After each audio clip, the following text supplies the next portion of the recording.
you can't really, I guess, think too much like, well, if we did this, maybe things would be different. It's like we did exactly what we wanted to do, what felt right at the time, and you could always think about like, well, if we did this slightly different at that moment in time, things might have been different. But you can't really think about that because we did what we wanted to do at that point in time, and some things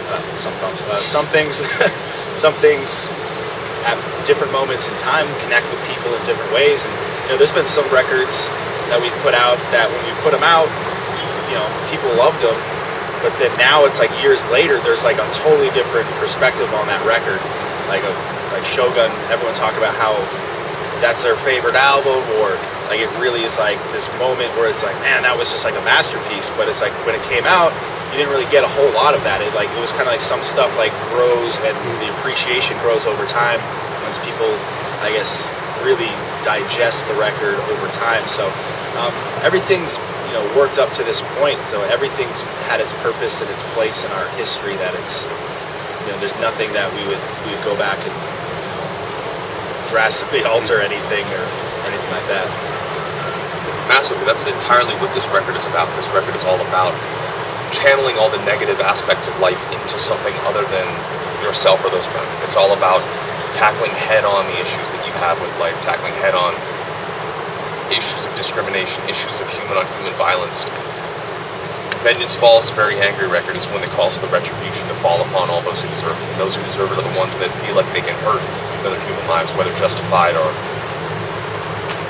through some kind of mental process that doesn't quite make sense. Whether speaking of in a mass term like war, or something as isolated as a one-on-one incident.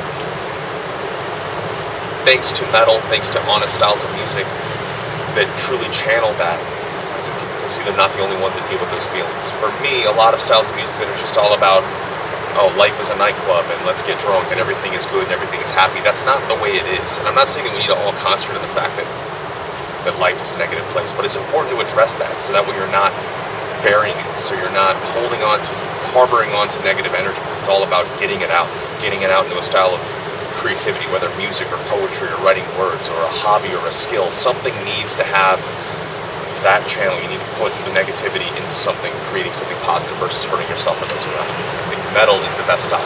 Metal has always addressed the dark topics of life. Metal and punk and things that are legitimately created from the heart.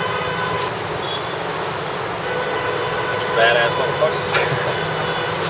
Four unique individuals that can create something together and who have truly identified what they are sonically and visually, but also each of us have so many different things that we can go into individually. And I think that we work as a unit and we also work individually as human beings.